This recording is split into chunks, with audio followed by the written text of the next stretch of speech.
On this episode, we'll be discussing the truth about college homework. Do you really need to do it? If so, how do you do it efficiently? And what do you do if you're stuck? We'll be answering these three questions in today's video. Let's get into it. The first thing I want to talk about are the three types of homework classes. Why? Because we need to know what we're dealing with before we figure out how to deal with it. During my academic journey at the University of Georgia, I've encountered three types of homework, and they are as follows. One, the conceptual memorization based homework. Maybe you read a textbook and then answer some questions. Two, the problems, the workout problems. Maybe they're textbook problems, maybe the teacher assigns problems. And then three, just a plain old textbook reading. These are the three types of homework that you will encounter during your college career. I am certain of it. There are two things I always look for when I'm doing homework. The first thing I want to know is it for a grade? And the second thing I want to know is it beneficial to me? Will it help me in the subject area? Yes or no? So if it's not for a grade, you don't really have to do it. But ironically, all the classes that I've had homework in that's not for a grade, it was highly advantageous to do the homework. I remember taking accounting 50-10 last semester. Our teacher told us that we do not have to do the homework if we didn't want it. Totally optional. But that we wouldn't pass the test without the homework, and boy was she right. Those tests were difficult, and I did lots of homework problems in preparation for that test. So what can we learn from this?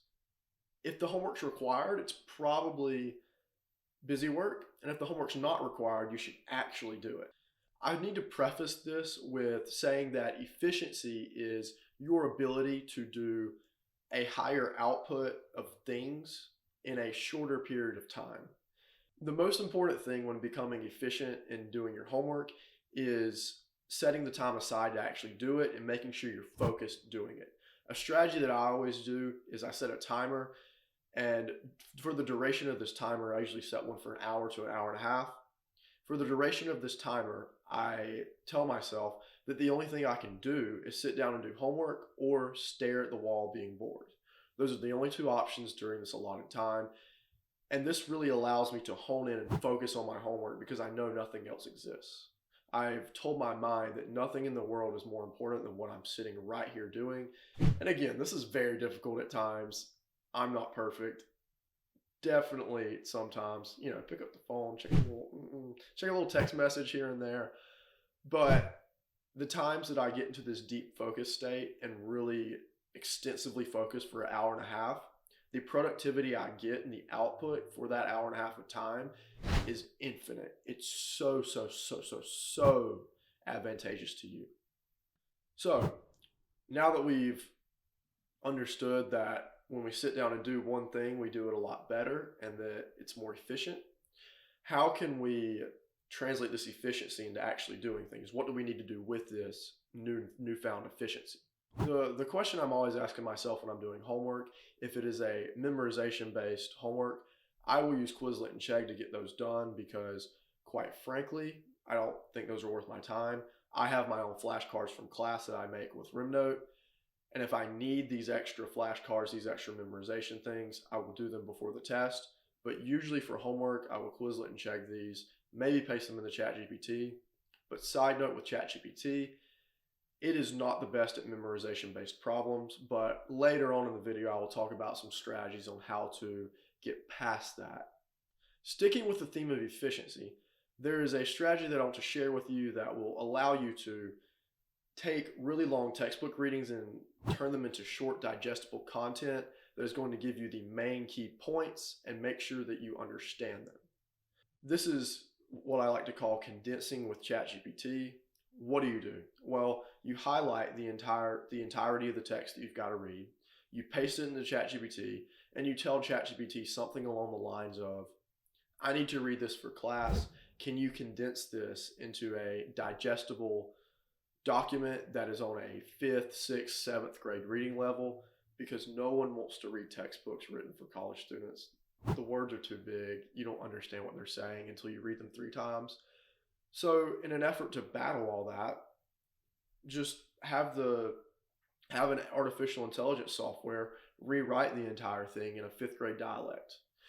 It works wonders. It's taken my textbook reading time, chapter time, down from 45 minutes to an hour a chapter, down to 5 to 10 minutes. It's incredible.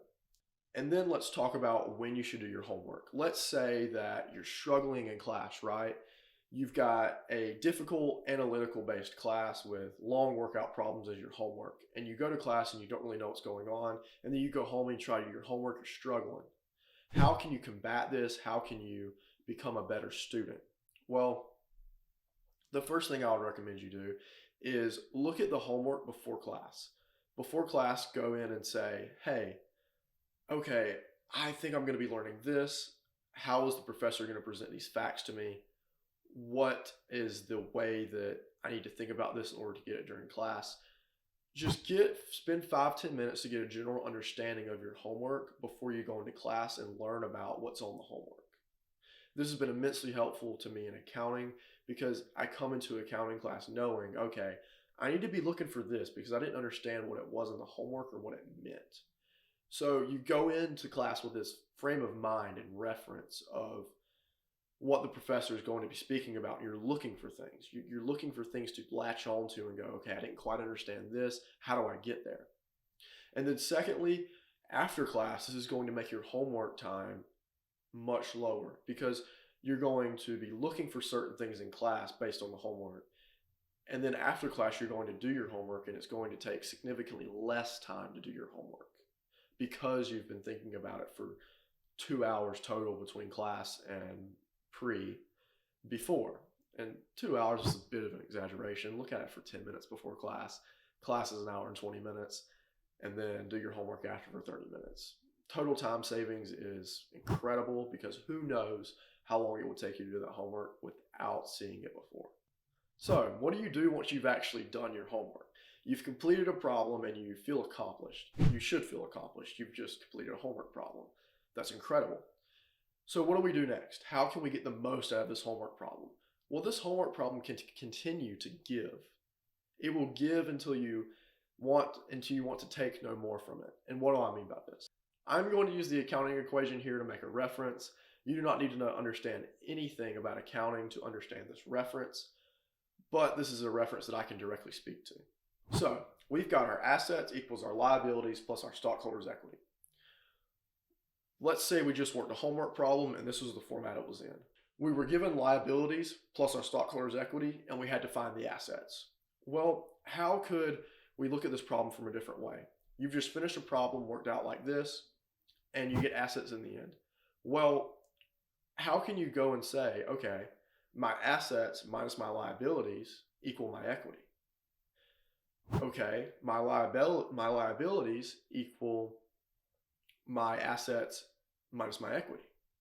How can you look at this problem that the professor is giving you and reverse engineer it in 2, 3, 4, 5 different ways, ensuring that no matter what values the professor gives you, you always know what to do next? And this is going to help you immensely on a test because you're training your brain to think about, okay, what if I don't have this variable? I don't know what I'm going to be given on the test. Your brain is already used to this in the context of the material, which means that tests are going to be immensely easier for you. Okay, so we've talked about how to decide if you need to do your homework and then how to be efficient doing your homework once you've decided you're going to do it. Well, what happens if you get stuck on your homework? What happens when you don't know what to do next? Well, there are 3 basic things you can do. You can ask ChatGPT, you can go to your friends, and then thirdly, you can go to office hours. And obviously you can Google the answer. I think that is a given. Obviously, if you don't know how to do something, you can just Google it. But I think ChatGPT takes it to a whole new level, and here's why. ChatGPT now allows you to upload documents, if you have the paid version at least. It allows you to upload documents, meaning that you can download your class lecture slides or a textbook or some sort of source material, upload it to ChatGPT, and ask ChatGPT questions based on the source material that you uploaded. This strategy is incredibly powerful because it takes the material that you're supposed to be learning and you can then solve problems that you need help with based on the material that you were given by the professor anyway, meaning that you are learning the information that the professor wants you to learn in the way that the professor wants you to learn through a third-party software, meaning you don't need to have the professor in your ear or teaching you 24/7.